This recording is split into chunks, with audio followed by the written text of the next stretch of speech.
안녕하세요, 여러분. 그 집에 무슨 일이 채널에 오신 걸 환영합니다. 오늘도 우리 시니어 세대의 마음 깊은 곳을 어루만지는 감동적인 이야기를 준비했어요. 혹시 30년 동안 죽었다고 믿고 살았던 가족이 살아 돌아온다면 여러분은 어떤 기분이 드실까요? 지금부터 들려드릴 이야기는 75세 김태수 씨의 실화를 바탕으로 한 감동 드라마입니다. 오늘 이야기가 마음에 드신다면 구독과 좋아요, 그리고 알림 설정까지 꼭 부탁드려요. 여러분의 작은 관심이 더 많은 감동 이야기를 만들어내는 힘이 됩니다. 그럼 지금부터 30년 만에 기적처럼 재회한 부자의 이야기 속으로 함께 떠나보실까요? 하얀 병실, 링거가 달린 침대에 누워있는 75세 태수. 30년 전 자신을 떠났던 아내 미정이 조심스럽게 다가섭니다. 태수 씨, 사실 제가 당신에게 말하지 못한 것이 있어요. 태수의 마음은 이미 복잡한 감정들로 가득했습니다. 미정의 떨리는 목소리에서 무언가 중대한 비밀이 숨어 있음을 직감했죠. 영호가 교통사고로 죽었다는 것. 그건 거짓말이었어요. 마치 벼락이 내리친 듯한 순간이었습니다. 태수의 온 세상이 흔들리기 시작했습니다.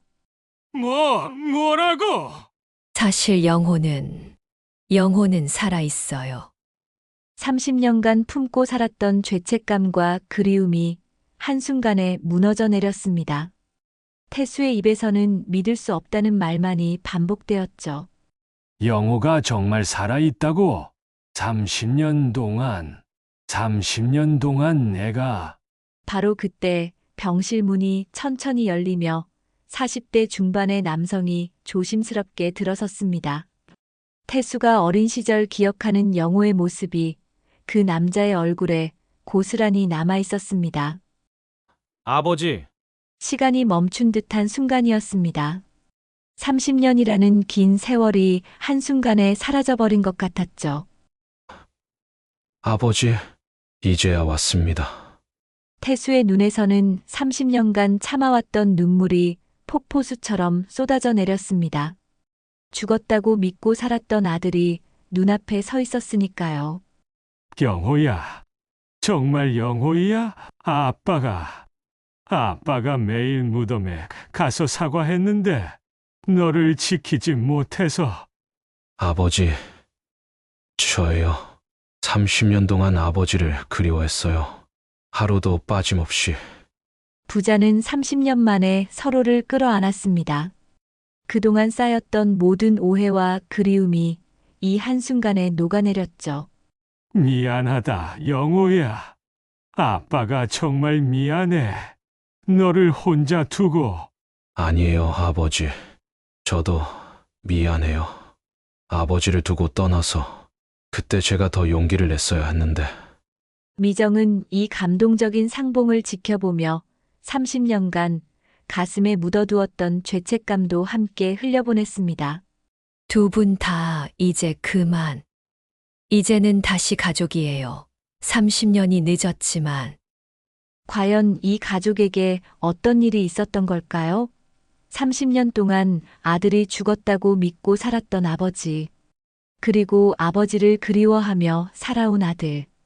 이들 사이에 숨겨진 놀라운 진실과 눈물 없이는 들을 수 없는 감동의 스토리가 지금 시작됩니다.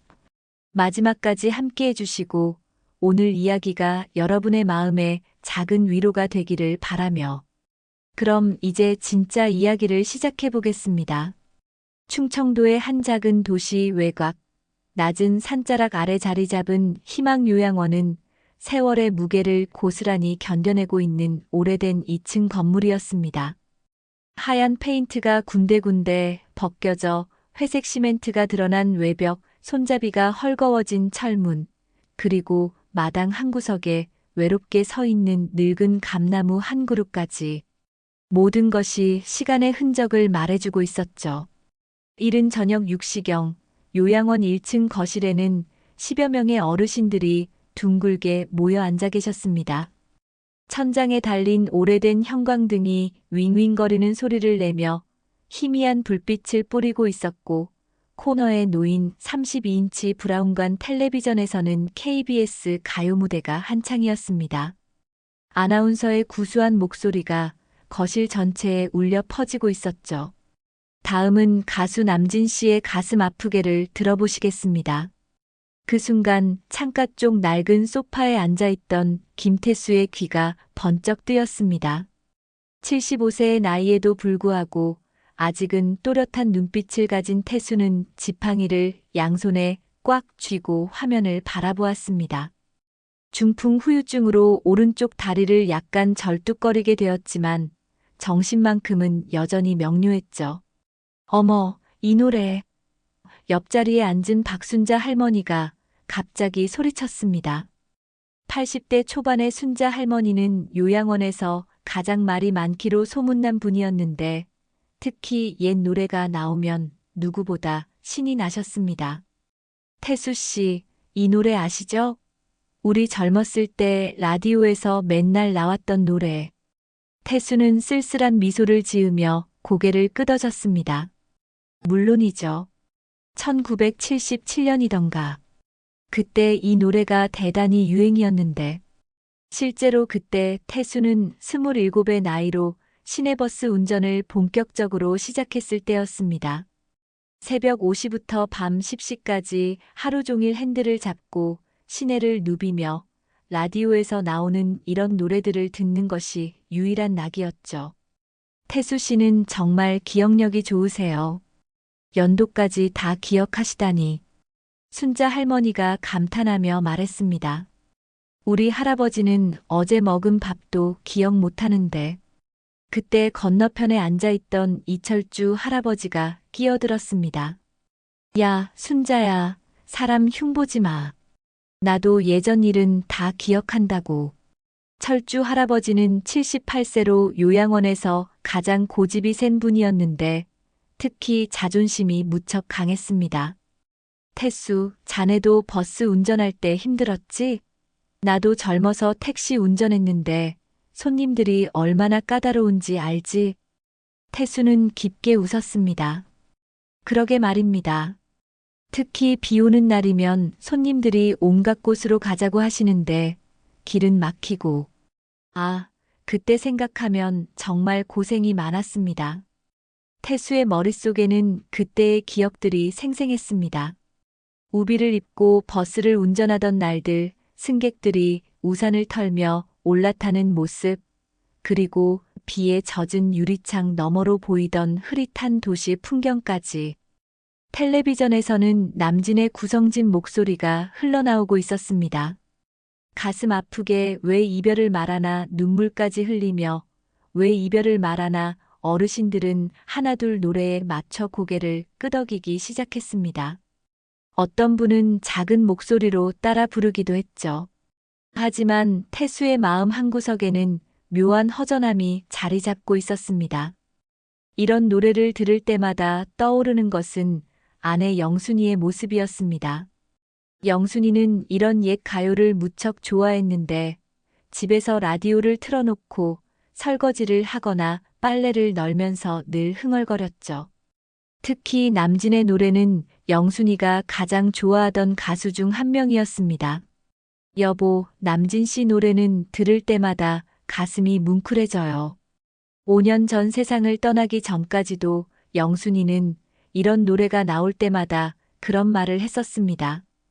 태수는 그때마다 그래, 그래 하며 대충 대답했었는데 지금 생각해보니 아내의 그런 말 한마디 한마디가 모두 소중한 추억이었습니다. 태수 씨, 왜 그렇게 멍하니 계세요? 순자 할머니의 목소리에 태수는 정신을 차렸습니다. 아, 아닙니다. 그냥 옛날 생각이 나서요. 순자 할머니는 고개를 끄덕이며 이해한다는 듯 웃었습니다. 그러게요. 이런 노래 들으면 다들 옛날 생각나죠. 창밖을 바라보니 해가 서산으로 넘어가면서 요양원 마당의 감나무에 노을빛이 스며들고 있었습니다. 가을이 깊어가는 계절이었죠. 감나무 가지에는 아직 몇 개의 감이 매달려 있었는데 주황빛으로 익어가는 모습이 어딘지 쓸쓸해 보였습니다.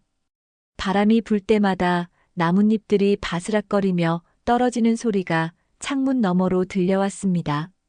우리 집에도 감나무가 있었는데 태수는 혼잣말처럼 중얼거렸습니다. 결혼 초기에 살았던 작은 단독주택 마당에는 정말로 감나무 한 그루가 있었습니다. 매년 가을이면 영순이가 사다리를 가져다 놓고 감을 따곤 했죠.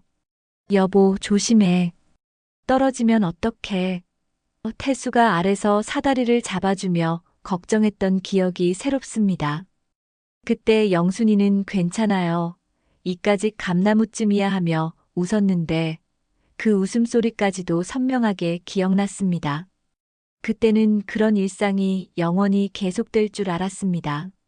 매일 새벽에 일어나 버스 차고지로 향하고 하루 종일 시내를 누비며 승객들을 태우고 내려주고 저녁에 집에 돌아와서 영순이가 차려준 저녁을 먹고 텔레비전을 보다가 잠들고 그런 평범한 일상이 행복이라는 것을 그때는 몰랐습니다.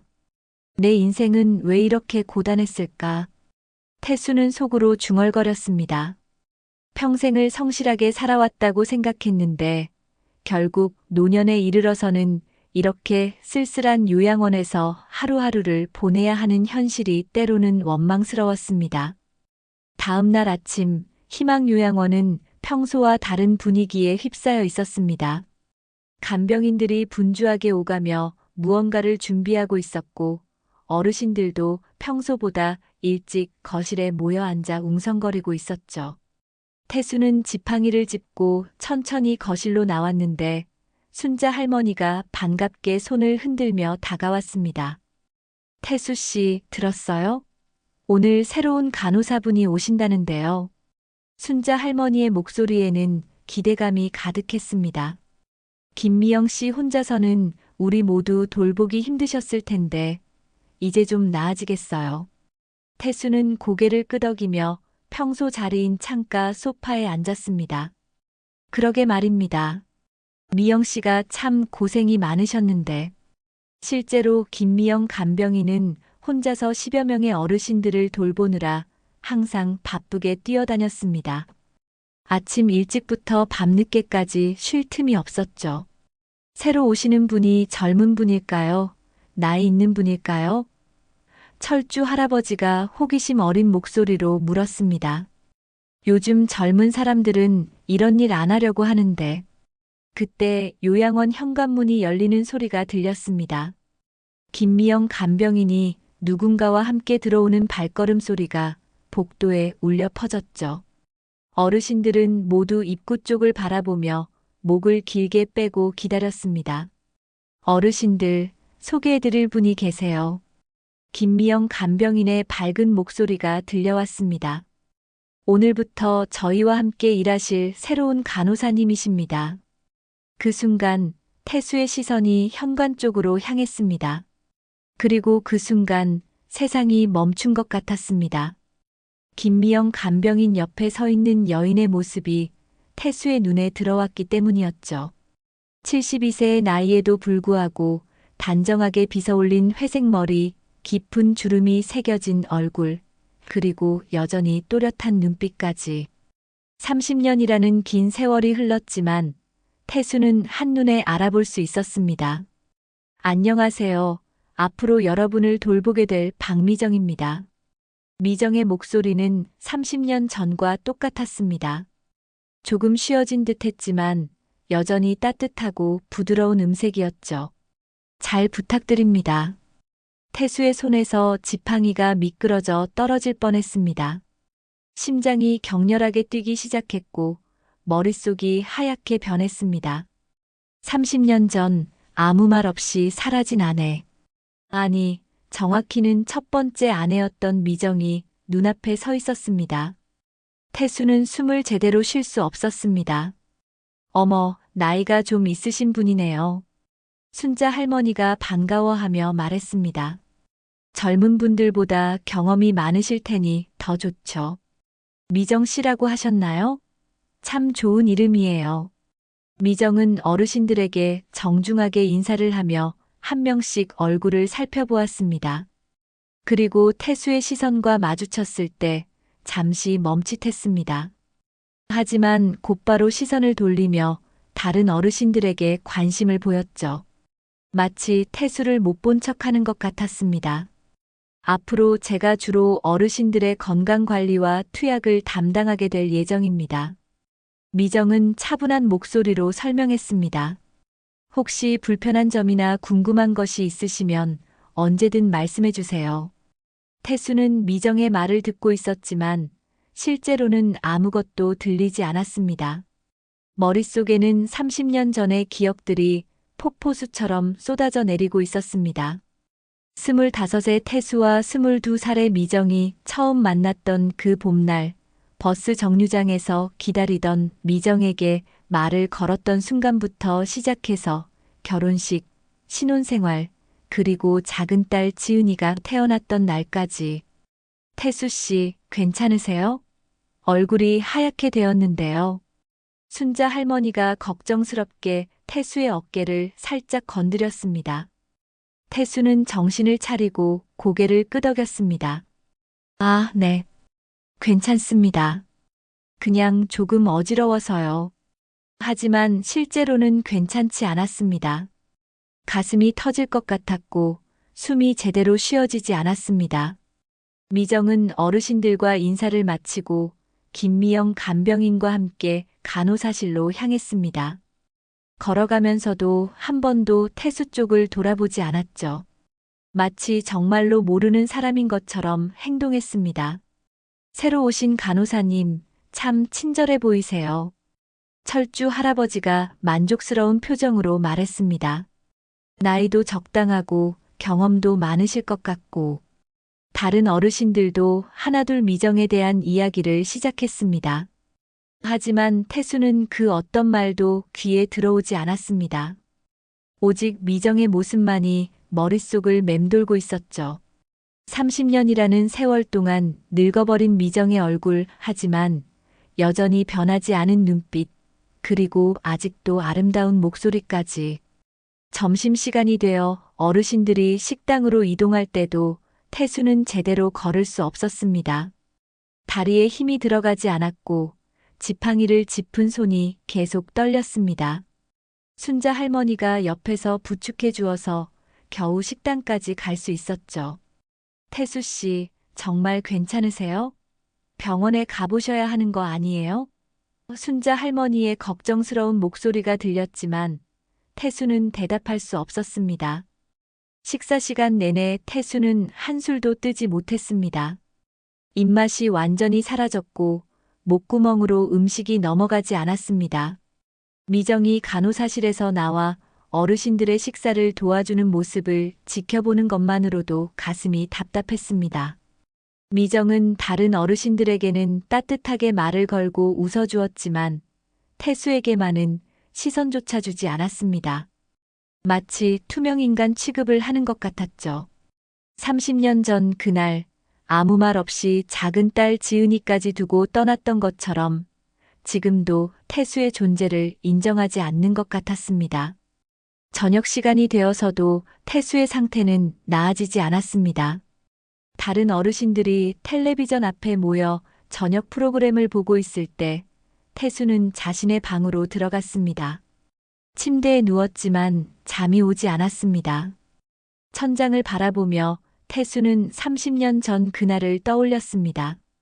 회사에서 돌아왔을 때 미정과 지은이가 사라져 있었던 그날, 집 안에는 미정이 남긴 짧은 편지 한 장만이 남아 있었습니다. 미안해요. 더 이상 함께할 수 없어요. 단 2줄뿐이었죠. 그 후 태수는 미정을 찾기 위해 온갖 노력을 다했습니다.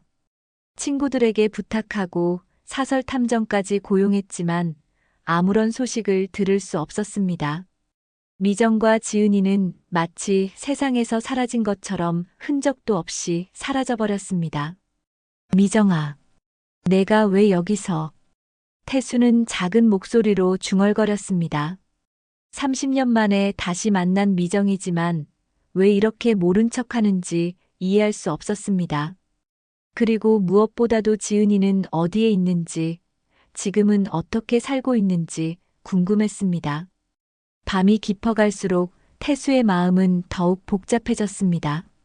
미정에 대한 그리움, 원망, 궁금함이 뒤섞여 가슴을 짓눌렀습니다.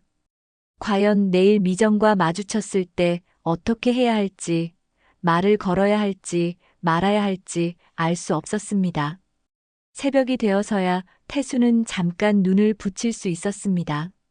하지만 꿈속에서도 미정의 모습이 나타나 태수를 괴롭혔습니다. 젊은 시절의 미정, 그리고 오늘 본 늙은 미정의 모습이 번갈아 나타나며 태수의 잠을 설치게 만들었죠. 미정이 요양원에 온 지 사흘이 지났습니다. 그 사흘 동안 태수는 제대로 잠을 자지 못했고 밥도 거의 먹지 못했습니다. 다른 어르신들은 미정이 친절하고 꼼꼼하다며 칭찬을 아끼지 않았지만 태수에게는 매 순간이 고통이었습니다. 태수는 더 이상 참을 수 없었습니다. 미정이 혼자 간호사실로 돌아가는 것을 보고 지팡이를 짚고 천천히 뒤따라갔습니다. 복도는 조용했고 다른 사람들은 보이지 않았습니다. 들어오세요. 미정의 목소리가 들려왔습니다. 태수는 문을 열고 간호사실 안으로 들어갔습니다. 미정은 서류를 정리하고 있었는데 태수가 들어오는 것을 보고 잠시 손을 멈췄습니다. 무슨 일이세요? 미정의 목소리는 차갑고 사무적이었습니다. 태수는 지팡이를 꽉 쥐고 서 있었습니다. 30년 동안 하고 싶었던 말들이 목구멍까지 올라왔지만 정작 입을 열기는 어려웠습니다. 몇 초의 침묵이 흐른 후 태수는 떨리는 목소리로 말을 꺼냈습니다. 미정아. 태수의 목소리는 간신히 들릴 정도로 작았습니다. 미정의 손이 멈췄습니다. 하지만 고개를 들지는 않았죠. 저를 그렇게 부르지 마세요. 저는 박미정 간호사입니다. 왜 돌아왔어? 태수의 목소리에는 30년간 쌓인 아픔이 묻어나고 있었습니다. 그때 그 어린 애 버리고 미정이 갑자기 고개를 들어 태수를 바라봤습니다. 미정의 눈에는 분노와 아픔이 동시에 담겨 있었습니다. 과거는 과거예요. 전 그냥 일하러 온 겁니다. 일하러 온 거라고? 태수의 목소리가 높아졌습니다. 30년 전에 아무 말도 없이 사라졌던 사람이 이제 와서 일하러 온 거라고? 지은이는? 우리 딸 지은이는 어디 있어? 미정은 자리에서 일어났습니다. 지은이 이야기는 하지 마세요. 그리고 저희는 이미 남남입니다. 30년 전에 끝난 일이에요. 끝난 일이라고? 태수의 가슴이 답답해졌습니다. 나한테는 끝나지 않았어. 30년 동안 매일매일 너희를 찾았다고. 미정은 태수의 말을 끊었습니다. 그만하세요. 과거 이야기는 하고 싶지 않아요. 나가세요. 이래야 합니다. 태수는 미정의 차가운 반응에 더욱 화가 났습니다. 다른 삶이라고? 그럼 나는 30년 동안 어떻게 살았는지 알아? 그건 제가 알 바 아니에요. 미정의 목소리는 더욱 단호해졌습니다. 제발 저를 괴롭히지 마세요. 그때 간호사실 문이 열리며 김미영 간병인이 들어왔습니다. 미정 언니, 사무실 할머니가. 미영은 태수가 있는 것을 보고 잠시 당황했습니다. 태수는 지팡이를 짚고 천천히 돌아섰습니다. 아무것도 아닙니다. 간호사실을 나가면서 태수는 마지막으로 미정을 돌아봤지만 미정은 여전히 서류에만 시선을 고정하고 있었습니다. 태수는 복도를 걸으며 깊은 절망감에 빠졌습니다. 30년 만에 다시 만난 미정은 완전히 다른 사람이 되어 있었습니다. 과거에 따뜻했던 미정은 온데간데 없고 차갑고 냉정한 낯선 사람만이 남아 있었죠. 거실로 돌아온 태수는 평소 자리에 앉았지만 마음은 전혀 평온하지 않았습니다. 점심시간이 되어 어르신들이 식당으로 이동할 때 태수는 미정이 다른 어르신들에게 친절하게 웃으며 말을 거는 모습을 지켜봤습니다. 태수의 분노는 점점 커져갔습니다. 다른 사람들에게는 그렇게 친절하게 웃을 수 있으면서 왜 자신에게만은 그렇게 차갑게 대하는지 이해할 수 없었습니다. 식사를 마치고 거실로 돌아온 후에도 태수의 마음은 복잡했습니다. 미정이 간호사실에서 나와 어르신들의 오후 건강 체크를 하는 모습을 보면서 태수는 깨달았습니다. 이제 더 이상 요양원이 평화로운 쉼터가 아니라는 것을 말입니다. 30년 전 미정이 떠났을 때부터 시작된 상처가 다시 벌어지고 있었습니다. 태수는 창밖을 바라보며 깊은 한숨을 내쉬었습니다. 이곳이 쓸쓸하긴 했지만 그래도 태수에게는 받아들인 마지막 안식처였습니다. 하지만 이제는 그 평온마저 사라져버린 것 같았습니다. 미정과의 대화 이후 이틀이 지났습니다. 요양원의 분위기는 전과 다르게 미묘한 긴장감이 감돌고 있었습니다. 태수는 평소보다 말수가 줄었고 미정은 여전히 태수를 의식적으로 피하고 있었습니다. 하지만 좁은 요양원에서 서로를 완전히 피할 수는 없었죠. 아침 식사 시간, 태수는 평소 자리에 앉아 있었는데 뒤쪽 테이블에서 수군거리는 소리가 들려왔습니다. 고개를 돌려보니 김말순 할머니와 이옥분 할머니가 작은 목소리로 무언가 이야기하고 있었습니다. 정말이야? 저 간호사가 태수 아저씨 옛날 마누라라고? 말순 할머니의 목소리는 작았지만 태수의 귀에는 또렷하게 들렸습니다. 내가 어제 복도에서 들었는데 둘이 무슨 이야기를 하더라고. 목소리가 좀 높더니 옥분 할머니가 대답했습니다. 아무래도 예전에 무슨 일이 있었던 것 같아. 태수는 가슴이 답답해졌습니다. 벌써 소문이 퍼지기 시작한 것입니다. 요양원은 좁은 공간이라 어르신들 사이에서는 작은 일도 금세 소문이 되곤 했는데 하필 자신의 사생활이 화제가 되고 말았습니다. 어머, 그럼 정말 드라마 같은 일이네. 말순 할머니가 흥미진진한 목소리로 말했습니다. 30년 만에 다시 만나다니. 세상 참 좁기도 해라. 쉬, 조용히 해. 들릴라. 옥분 할머니가 태수 쪽을 힐끗 보며 말했습니다. 하지만 이미 늦었습니다. 태수는 모든 이야기를 들었고 다른 어르신들도 하나둘 관심을 보이기 시작했습니다. 순자 할머니도 의아한 표정으로 태수를 바라보고 있었고 철주 할아버지는 호기심 어린 눈빛으로 태수와 미정을 번갈아 보고 있었습니다. 태수는 더 이상 식사를 할 수 없었습니다. 수저를 내려놓고 자리에서 일어나려는데 순자 할머니가 조심스럽게 말을 걸어왔습니다. 태수 씨, 혹시 미정 간호사님과 무슨 사연이 있으신 건가요? 순자 할머니의 목소리는 조심스러웠지만 호기심을 감출 수는 없었습니다. 태수는 말문이 막혔습니다. 뭐라고 대답해야 할지 알 수 없었습니다. 아닙니다. 그냥. 태수는 지팡이를 짚고 급하게 자리를 떠났습니다. 복도를 걸어가는 태수의 뒤에서는 여전히 어르신들의 수군거리는 소리가 들려왔습니다. 태수는 깊은 수치심을 느꼈습니다. 평생을 살아오면서 이렇게 사람들의 입에 오르내린 적이 없었는데 이제 와서 이런 일을 겪게 되다니. 그날 오후 태수는 마음을 진정시키기 위해 요양원 뒤편 작은 정원으로 나갔습니다. 그곳에는 벤치 하나가 있었고 평소에는 어르신들이 잘 오지 않는 조용한 곳이었죠. 태수는 벤치에 앉아 멍하니 하늘을 바라보고 있었습니다. 그런데 잠시 후 미정이 건물 뒤편으로 나오는 것이 보였습니다. 미정은 주변을 살펴본 후 휴대전화를 꺼내 누군가에게 전화를 걸기 시작했습니다. 태수는 벤치에서 미정이 잘 보이지 않는 위치에 있었기 때문에 미정은 태수의 존재를 눈치채지 못했습니다. 태수는 무의식적으로 미정의 행동을 지켜보게 되었습니다. 미정은 전화를 걸고 나서 잠시 기다리다가 누군가가 받자 조심스럽게 말을 시작했습니다. 여보세요, 지은아. 미정의 목소리가 바람에 실려 태수의 귀에 들려왔습니다. 태수는 깜짝 놀랐습니다.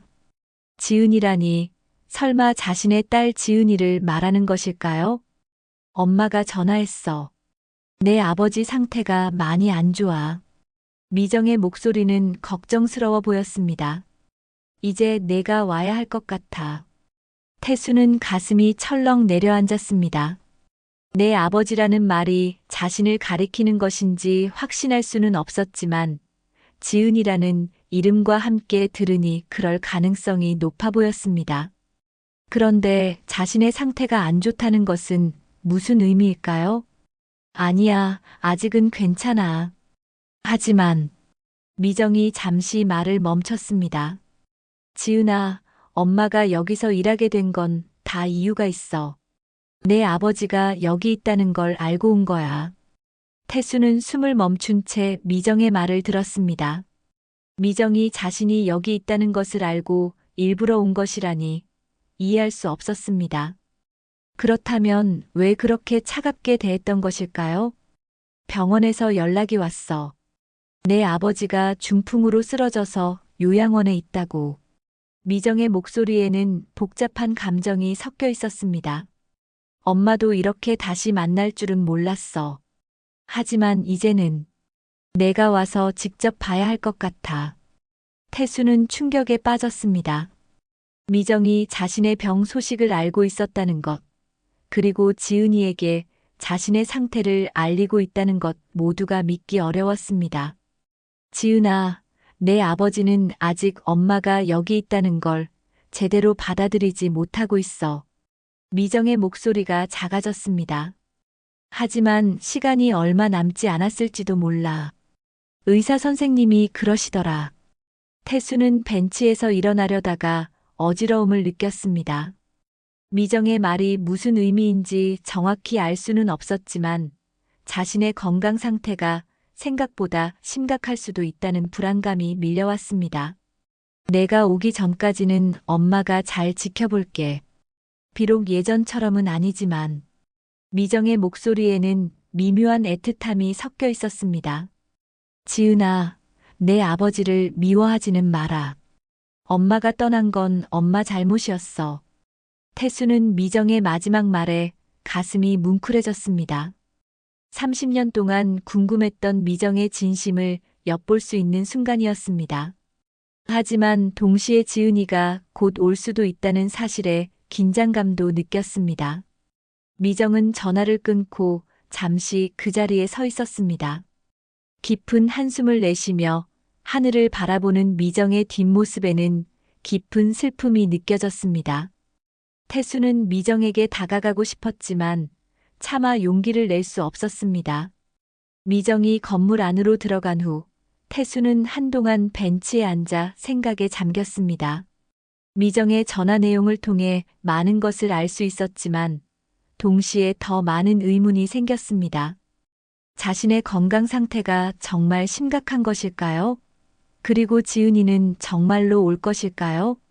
저녁 식사 시간이 되어 태수가 식당으로 향했을 때 어르신들의 시선이 여전히 태수를 따라다녔습니다. 하지만 이제는 그런 시선들이 크게 신경 쓰이지 않았습니다. 더 큰 걱정거리가 생겼기 때문이었죠. 미정은 여전히 태수에게 차갑게 대했지만 태수는 이제 그 이유를 조금은 이해할 수 있을 것 같았습니다. 미정도 이 상황이 편하지 않다는 것, 그리고 나름의 이유가 있어서 이곳에 온 것이라는 걸 알 수 있었습니다. 하지만 여전히 많은 것들이 불분명했습니다.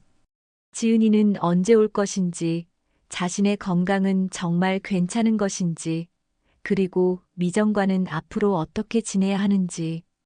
태수의 마음은 복잡하기만 했습니다. 그날 밤 태수는 또다시 잠을 이루지 못했습니다. 창밖으로 보이는 별들을 바라보며 30년 전 잃어버린 가족과 다시 만날 수 있을지 모른다는 희망과 불안감이 교차했습니다. 미정의 전화를 엿들은 지 사흘이 지났습니다. 태수는 그 사이 미정의 말이 계속 머릿속을 맴돌았습니다. 내 아버지 상태가 많이 안 좋아라는 말과 시간이 얼마 남지 않았을지도 몰라라는 말이 특히 신경 쓰였습니다. 혹시 자신의 건강이 생각보다 심각한 상태인 것은 아닐까 하는 불안감이 계속 들었죠. 오늘도 평소와 같은 오후였습니다. 어르신들은 거실에서 텔레비전을 보고 있었고 태수는 창가 소파에 앉아 마당의 감나무를 바라보고 있었습니다. 가을이 깊어가면서 감나무 잎들이 하나둘 떨어지고 있었는데 그 모습이 어딘지 쓸쓸해 보였습니다. 그때 요양원 현관문이 열리는 소리가 들려왔습니다. 평소보다 조금 무거운 발걸음 소리였죠. 순자 할머니가 갑자기 소리쳤습니다. 어머, 젊은 남자분이 오셨네요. 누구 가족분인가 봐요. 태수는 고개를 돌려 현관 쪽을 바라봤습니다. 40대 중반으로 보이는 키 큰 남자가 김미영 간병인과 이야기를 나누고 있었습니다. 정장을 단정하게 차려입은 모습이 도시에서 온 사람처럼 보였죠. 박미정 간호사님 계신가요? 남자의 목소리가 거실까지 들려왔습니다. 태수는 미정을 찾는다는 말에 귀를 기울였습니다. 김미영 간병인이 간호사실로 향하더니 곧 미정과 함께 나왔습니다. 미정이 남자를 보자마자 얼굴에 안도의 표정이 스쳤습니다. 현수야, 왔구나. 미정의 목소리에는 반가움과 동시에 걱정이 섞여 있었습니다. 태수는 깜짝 놀랐습니다. 미정이 그 남자를 현수라고 부른 것입니다. 그리고 그 말투가 마치 가족을 대하는 것 같았죠. 어머니, 몸은 괜찮으세요? 현수라고 불린 남자가 미정에게 다가가며 말했습니다. 갑자기 연락을 주셔서 놀랐어요. 미정은 주변을 둘러보더니 현수의 팔을 살짝 잡았습니다. 일단 밖에서 이야기하자. 두 사람은 요양원 밖으로 나갔습니다. 태수는 혼란스러웠습니다. 미정이 그 남자를 현수야라고 부르고 남자는 미정을 어머니라고 불렀습니다.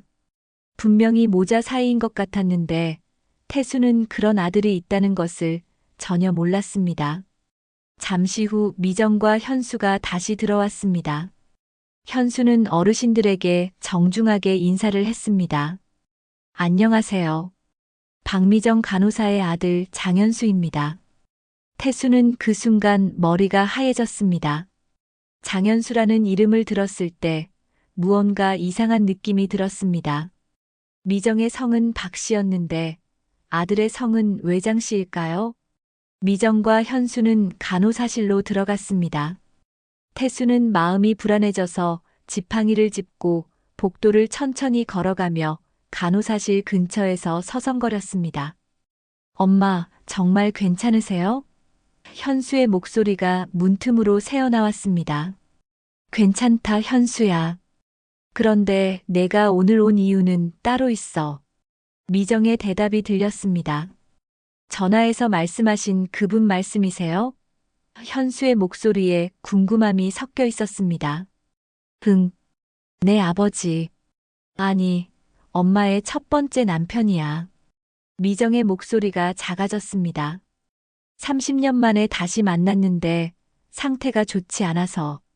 태수는 깜짝 놀랐습니다. 미정이 첫 번째 남편이라고 한 것은 자신을 말하는 것이 분명했습니다. 그런데 내 아버지가 아니라고 정정한 것을 보면 현수는 자신의 아들이 아니라는 뜻이었습니다. 엄마가 재혼하시기 전 남편분 말씀이시군요.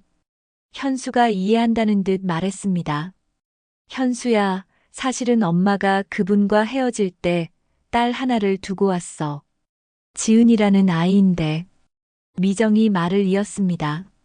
지은이는 지금 어디에 있어요? 현수가 물었습니다. 그것도 모르겠어. 30년 동안 연락이 끊어졌거든. 미정의 목소리에는 죄책감이 묻어나고 있었습니다. 엄마가 너희 아버지와 함께 살기 시작하면서 모든 걸 정리하려고 했는데. 태수는 충격에 빠졌습니다. 미정이 자신을 떠난 후 다른 남자와 살면서 현수를 낳았다는 것을 알 수 있었습니다.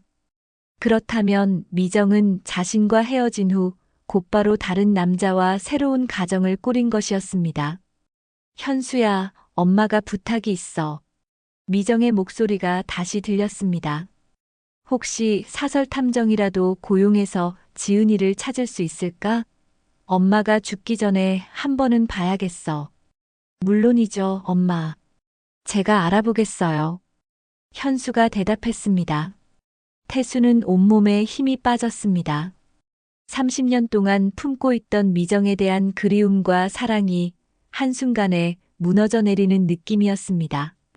분노와 배신감, 그리고 깊은 상실감이 동시에 밀려왔습니다. 갑자기 태수는 숨이 가빠지기 시작했습니다. 가슴이 답답하고 어지러웠습니다. 지팡이를 놓치면서 복도 바닥에 주저앉았습니다. 어머, 태수 씨. 복도를 지나가던 김미영 간병인이 태수를 발견하고 달려왔습니다. 어디 아프세요? 태수는 대답할 수 없었습니다. 의식이 점점 흐려져 갔고 마지막으로 들린 것은 미정이 간호사실에서 뛰어나오는 발걸음 소리였습니다. 태수는 천장이 하얀 병실에서 눈을 떴습니다. 머리가 무겁고 몸 전체가 무기력했습니다. 옆에는 링거가 달려 있었고 심전도 모니터에서 규칙적인 신호음이 들려왔죠. 창문 너머로는 저녁 노을이 붉게 물들어 있었습니다. 태수 씨, 깨어나셨군요. 의사가 들어와 태수의 상태를 확인했습니다. 혈압이 갑자기 올라가서 쓰러지셨어요. 다행히 큰 문제는 없지만 앞으로 스트레스를 받지 않도록 조심하셔야 합니다. 태수는 고개를 끄덕였지만 마음은 여전히 무거웠습니다. 쓰러지기 전 들었던 미정과 현수의 대화가 생생하게 기억났습니다. 미정이 자신을 떠난 후 다른 남자와 살면서 아들을 낳았다는 충격적인 사실, 그리고 딸 지은이와는 30년 동안 연락을 끊고 살았다는 것까지. 가족분들이 많이 걱정하셨어요. 의사가 말했습니다. 특히 간호사님이 계속 옆에서 지켜보고 계셨어요. 태수는 의아했습니다. 미정이 자신을 돌봐주었다는 것이 믿기지 않았습니다. 그렇게 차갑게 대하던 미정이 왜 갑자기. 의사가 나간 후 태수는 홀로 병실에 누워 생각에 잠겼습니다. 30년 전의 기억들이 하나둘 떠올랐습니다. 미정이 떠난 그날, 혼자 남겨진 자신과 어린 지은이, 그리고 영호. 영호는 태수와 첫 번째 아내 사이에서 태어난 아들이었습니다. 미정과 결혼하기 전 태수에게는 이미 7살 된 아들이 있었죠. 영호의 어머니는 영호가 어릴 때 병으로 세상을 떠났고 태수는 홀아버지가 되어 영호를 키우고 있었습니다. 미정과 결혼한 후 영호는 새엄마를 얻게 되었습니다. 처음에는 서먹했지만 미정이 영호를 친아들처럼 돌봐주었고 영호도 점차 미정을 따르게 되었습니다. 그리고 지은이가 태어나면서 진짜 가족이 된 것 같았죠. 하지만 미정이 떠난 후 영호의 삶은 완전히 바뀌었습니다. 태수는 미정에 대한 원망과 상실감에 빠져 영호를 제대로 돌보지 못했습니다. 버스 운전 일에만 매달리며 영호와 지은이를 방치했고 결국 영호는 15세의 나이에 교통사고로 세상을 떠나고 말았습니다. 태수는 병상에 누워 그때의 기억을 떠올리며 가슴이 아팠습니다. 영호가 사고를 당한 날 태수는 늦은 시간까지 버스를 운전하고 있었습니다. 영호는 학교에서 돌아와 혼자 저녁을 먹고 동네 친구들과 놀러 나갔다가 사고를 당했죠. 내가 그때 널 잡았어야 했는데. 태수는 작은 목소리로 중얼거렸습니다. 미정만 원망했지 정작 내 옆에 있던 영호는 제대로 보지 못했어. 그때까지 태수는 모든 것을 미정의 탓으로 돌렸습니다. 미정이 떠나지 않았다면 영호가 죽지 않았을 것이라고, 미정이 있었다면 가정이 무너지지 않았을 것이라고 생각했죠. 하지만 지금 생각해보니 자신도 충분히 책임이 있었습니다. 미정이 떠난 후 태수는 상처받은 마음을 달래기 위해 일에만 매달렸습니다. 아이들과 함께 시간을 보내기보다는 버스를 운전하며 현실을 도피했죠. 영호가 학교에서 무슨 일이 있었는지, 친구들과 어떻게 지내는지, 무엇을 좋아하고 무엇을 힘들어하는지 제대로 알지 못했습니다. 영호야, 미안하다. 태수의 눈에서 눈물이 흘러내렸습니다. 아빠가 너를 제대로 지켜주지 못해서. 영호는 똑똑하고 착한 아이였습니다. 새엄마인 미정이 떠난 후에도 아버지와 어린 지은이를 위해 많은 것을 참았죠. 집안일도 도맡아 했고 지은이가 울면 달래주기도 했습니다. 하지만 태수는 그런 영호의 마음을 제대로 알아주지 못했습니다. 그때 병실 문이 조용히 열렸습니다. 미정이 들어왔습니다. 미정은 태수가 깨어있는 것을 보고 잠시 망설이더니 침대 옆 의자에 앉았습니다. 기분이 어떠세요? 미정의 목소리는 이전과 달리 부드러웠습니다. 태수는 미정을 바라봤습니다. 30년의 세월이 흘렀지만 여전히 아름다운 얼굴이었습니다. 하지만 그 얼굴에는 깊은 피로와 후회가 스며 있었죠. 왜 나를 돌봐주는 거야? 태수의 목소리는 약했습니다. 미정은 잠시 말이 없었습니다. 그러다가 작은 목소리로 대답했습니다. 미안해요. 제가 너무 냉정하게 굴었어요. 태수는 미정의 얼굴을 자세히 바라봤습니다. 미정의 눈에서도 후회와 슬픔을 볼 수 있었습니다. 미정아.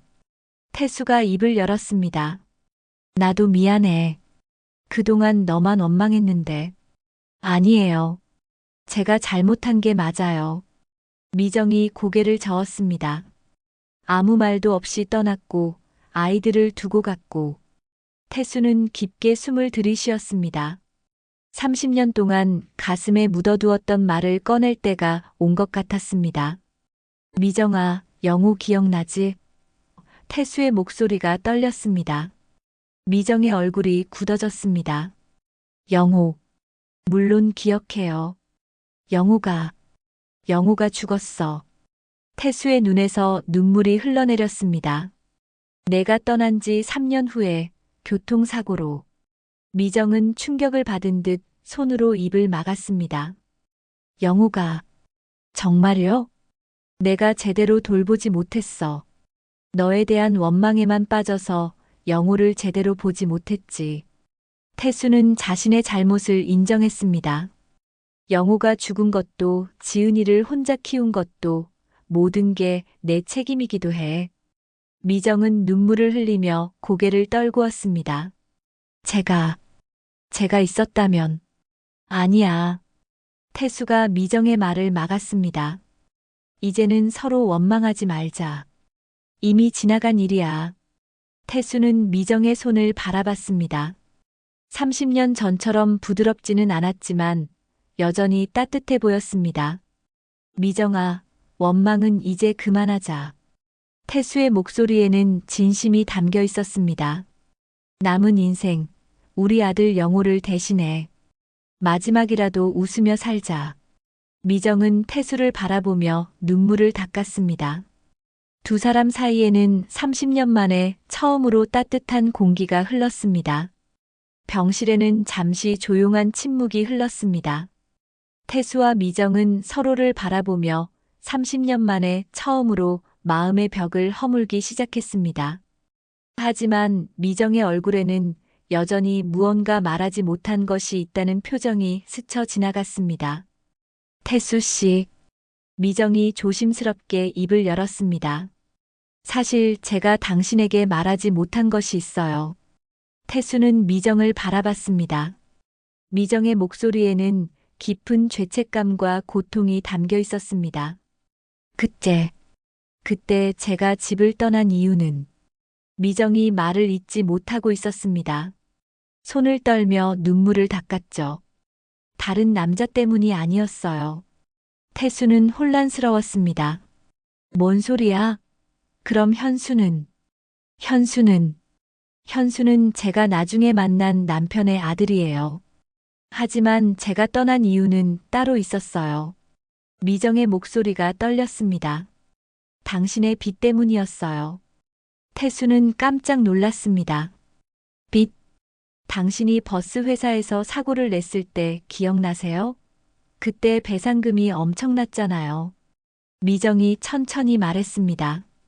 당신은 저에게 말하지 않았지만 저는 알고 있었어요. 빚쟁이들이 집에 찾아오는 것도, 당신이 밤마다 잠을 못 이루는 것도. 태수는 그때의 기억이 떠올랐습니다. 30년 전 버스를 운전하던 중 큰 교통사고가 났었습니다. 태수의 잘못은 아니었지만 피해자들에 대한 배상 책임이 있었고 그 금액이 감당할 수 없을 정도로 컸죠. 집안이 무너질까봐 두려웠어요. 미정의 눈에서 눈물이 흘러내렸습니다. 아이들만이라도 살리고 싶었어요. 그래서 아이들을 데리고 떠날 생각이었는데. 그런데 왜 지은이만 데리고 갔어? 영호는 왜? 태수가 물었습니다. 미정은 더욱 울먹였습니다. 영호가 따라오지 않겠다고 했어요. 아버지를 두고 갈 수 없다고, 자기가 아버지를 지켜야 한다고. 태수의 가슴이 뭉클해졌습니다. 어린 영호가 그런 말을 했다는 것이 믿기지 않았습니다. 저는 영호를 설득했어요. 하지만 영호는 끝까지 거부했죠. 그래서 어쩔 수 없이 지은이만 데리고 떠났어요. 미정이 고백했습니다. 그런데 며칠 후에 미정이 말을 멈췄습니다. 무언가 더 큰 비밀이 있는 것 같았습니다. 며칠 후에 뭐가 있었어? 태수가 다급하게 물었습니다. 영호가 저를 찾아왔어요. 미정의 목소리가 더욱 작아졌습니다. 울면서 아버지가 너무 힘들어한다고, 자기 때문에 아버지가 더 고생하는 것 같다고. 태수는 숨을 멈췄습니다. 그래서 저는 영호를 데리고 왔어요. 당신 몰래. 미정이 드디어 진실을 털어놓았습니다. 영호에게 교통사고로 죽었다고 꾸며서 말하게 했어요. 그래야 당신이 영호를 찾지 않을 거라고 생각했거든요. 태수는 믿을 수 없다는 표정으로 미정을 바라봤습니다. 뭐라고? 영호가 살아있다고? 죄송해요. 정말 죄송해요. 미정이 엎드려 울기 시작했습니다. 그때는 그게 최선이라고 생각했어요. 당신의 빚 때문에 아이들까지 고생하게 하고 싶지 않았고, 영호만이라도 안전한 곳에서 키우고 싶었어요. 태수의 머릿속이 하얘졌습니다. 30년 동안 죽었다고 믿고 있던 아들이 살아있다는 것. 그것도 미정이 데려가서 키웠다는 것이 믿기지 않았습니다. 영호가 정말 살아있어? 태수의 목소리가 떨렸습니다. 네. 지금은 45세가 되었어요. 결혼도 했고 아이도 있어요. 미정이 조심스럽게 말했습니다. 당신을 많이 그리워해요. 제가 진실을 말하려고 몇 번 시도했지만 그 순간 병실 문이 천천히 열렸습니다. 40대 중반의 남자가 조심스럽게 들어서는 모습이 보였습니다. 키가 크고 단정한 모습의 남자였는데 얼굴 형태가 젊은 시절의 태수와 닮아 있었습니다. 태수는 그 남자를 보는 순간 직감적으로 알 수 있었습니다. 바로 영호였습니다. 30년 만에 다시 만나는 아들이었죠. 아버지. 영호의 목소리는 떨리고 있었습니다. 이제야 왔습니다. 태수는 병상에서 일어나려고 했지만 몸에 힘이 들어가지 않았습니다. 영호가 재빨리 다가와 태수를 부축했습니다. 영호야. 정말 영호야? 태수의 눈에서 눈물이 쏟아져 내렸습니다. 네, 아버지. 저예요. 영호도 울고 있었습니다. 30년 동안 아버지를 그리워했어요.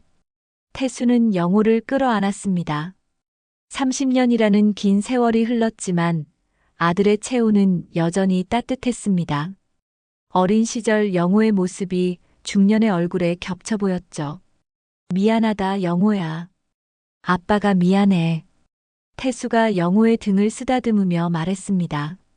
아니에요, 아버지. 저도 미안해요. 그때 아버지를 두고 떠나서 영호가 대답했습니다. 미정은 한쪽에서 이 모습을 지켜보며 눈물을 흘리고 있었습니다.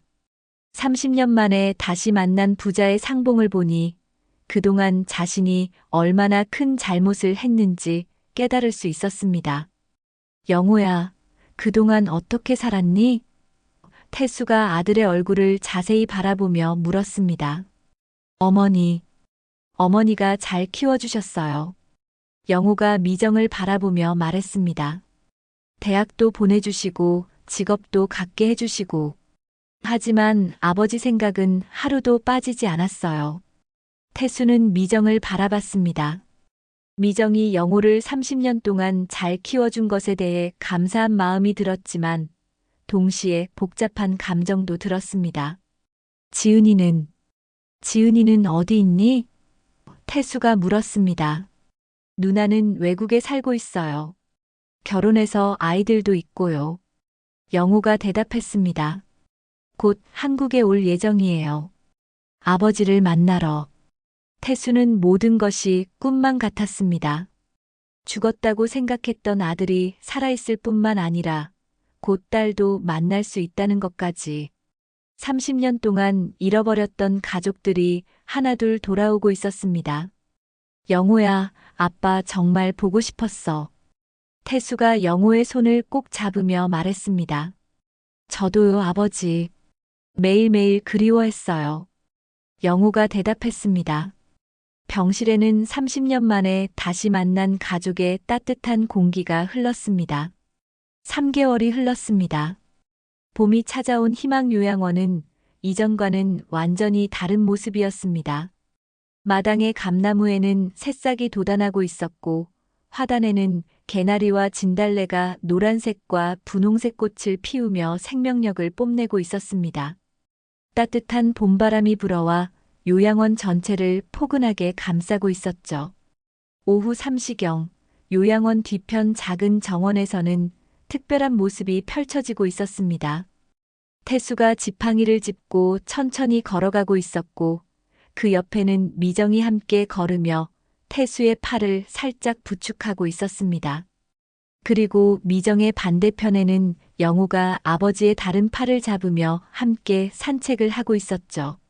아버지, 오늘 컨디션이 어떠세요? 영호가 걱정스럽게 물었습니다. 영호는 매주 주말마다 요양원을 찾아와 아버지와 시간을 보냈습니다. 30년의 공백을 메우기 위해서였죠. 괜찮다, 영호야. 날씨가 좋으니까 기분도 좋고. 태수가 웃으며 대답했습니다. 예전보다 건강이 많이 좋아진 것 같았습니다. 가족이 다시 모이면서 마음의 평안을 찾은 덕분이었죠.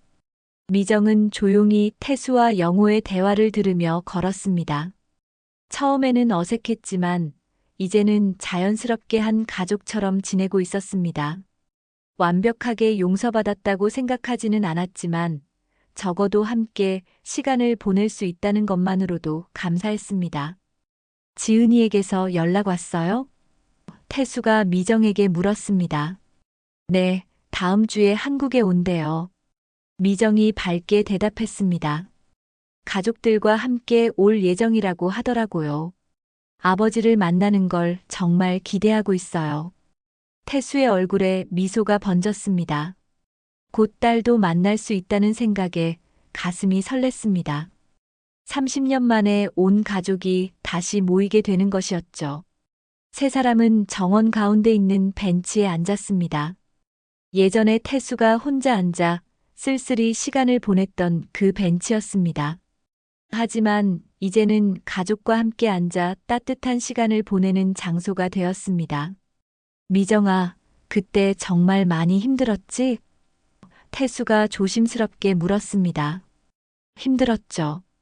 하지만 아이들 때문에 버틸 수 있었어요. 미정이 솔직하게 대답했습니다. 특히 영호가 아버지를 그리워하는 모습을 볼 때마다 마음이 아팠어요. 영호는 부모님의 대화를 들으며 복잡한 마음이었습니다. 저도 그때 어렸지만 어머니가 얼마나 힘들어 하셨는지 알고 있었어요. 밤마다 우시는 소리를 들었거든요. 태수는 미정의 손을 바라봤습니다. 30년이라는 세월이 흘렀지만 여전히 따뜻해 보였습니다. 미정아, 고마워. 영호를 잘 키워줘서. 당연한 일이었어요. 영호는 제 아들이니까요. 미정의 목소리에는 진심이 담겨 있었습니다. 그때 요양원 건물에서 음악이 흘러나왔습니다. 어르신들을 위한 오후 음악 시간이었죠. 스피커에서는 구수한 트로트가 나오고 있었는데 태수에게는 익숙한 멜로디였습니다. 내 인생 봄날은 간다 가고 또 간의 노래 가사가 정원까지 들려왔습니다. 태수는 그 노래를 들으며 감회가 새로웠습니다. 자신의 인생 봄날은 이미 지나갔다고 생각했는데 이제 와서 다시 봄이 찾아온 것 같았습니다. 가족과 함께하는 이 시간이 바로 인생의 새로운 봄날인 것 같았죠. 아버지, 이 노래 좋아하시죠? 영호가 물었습니다. 응, 예전에 버스 운전할 때 자주 들었던 노래야. 태수가 추억에 잠긴 목소리로 대답했습니다. 그때는 이 노래가 이렇게 가슴에 와닿을 줄 몰랐는데. 미정도 고개를 끄덕였습니다. 저도 이 노래 들으면 옛날 생각이 많이 나요. 우리가 젊었을 때. 세 사람은 잠시 말 없이 음악을 들었습니다. 각자의 마음속에는 30년간의 기억들이 스쳐 지나가고 있었습니다. 아픈 기억들도 있었지만 이제는 그 모든 것이 현재의 행복을 만들어낸 과정이었다는 생각이 들었습니다. 남은 인생이라도 이렇게 가족으로 다시 걷자. 태수가 미정과 영호의 손을 잡으며 말했습니다. 완벽하게 예전으로 돌아갈 수는 없겠지만 적어도 서로를 원망하지는 말자. 미정의 눈에서 눈물이 흘러내렸습니다. 고마워요, 태수 씨. 이렇게 받아주셔서. 영호도 감동했습니다. 아버지, 저희가 더 고마워요. 다시 가족이 될 수 있게 해주셔서. 태수는 두 사람의 손을 꽉 잡았습니다. 지팡이에 의지해야 하는 몸이지만 마음만큼은 그 어느 때보다 든든했습니다. 요양원 거실에서는 다른 어르신들도 음악을 들으며 즐거운 시간을 보내고 있었습니다. 순자 할머니와 철주 할아버지는 태수의 가족 이야기를 들으며 함께 기뻐해 주었고 김미영 간병인도 태수 가족의 재회를 마음으로부터 축하해 주었습니다. 정말 드라마 같은 일이에요. 순자 할머니가 감탄하며 말했습니다. 30년 만에 가족이 다시 모이다니. 태수 씨 정말 복 받으셨어요. 철주 할아버지도 부러워하며 말했습니다. 해가 서쪽으로 기울어가면서 정원에는 따뜻한 노을빛이 스며들었습니다. 감나무의 새싹들이 노을에 물들어 더욱 싱그럽게 보였고 화단의 꽃들도 저녁 햇살을 받아 환하게 빛나고 있었습니다. 우리 이제 들어갈까? 미정이 제안했습니다. 저녁 시간이 다 되었네요.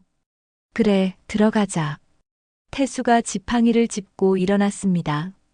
영호와 미정이 양쪽에서 태수를 부축했습니다.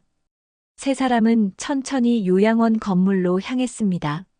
걸어가면서도 계속 손을 잡고 있었죠. 마치 30년 전 잃어버린 시간을 되찾으려는 것처럼 말입니다. 요양원에 들어서자 다른 어르신들이 반갑게 맞아주었습니다. 이제 요양원은 태수에게 단순한 거주지가 아니었습니다. 가족과 함께하는 새로운 보금자리였고 남은 인생을 따뜻하게 보낼 수 있는 집이었습니다. 저녁 식사를 마친 후 세 사람은 거실에서 함께 텔레비전을 보며 시간을 보냈습니다. 예전에는 혼자서 쓸쓸히 보던 그 시간이 이제는 가족과 함께하는 행복한 시간이 되었습니다. 쓸쓸했던 노년의 요양원은 이제 눈물과 웃음이 공존하는 새로운 가족의 집이 되었습니다. 태수의 마음속에는 30년 만에 찾아온 평안이 자리 잡고 있었고 앞으로 남은 시간이 얼마나 되든 가족과 함께라면 충분히 행복할 수 있다는 확신이 들었습니다. 밤이 깊어가고 영호가 집으로 돌아간 후 태수와 미정은 잠시 복도에서 대화를 나누었습니다. 태수 씨, 정말 고마워요. 미정이 진심으로 말했습니다. 나도 고마워, 미정아. 이제 우리 새로운 시작을 해보자. 태수가 웃으며 대답했습니다. 두 사람은 각자의 방으로 향했습니다. 긴 하루였지만 마음만큼은 포근했습니다. 내일도 이런 평온한 하루가 계속되기를 바라면서 말입니다.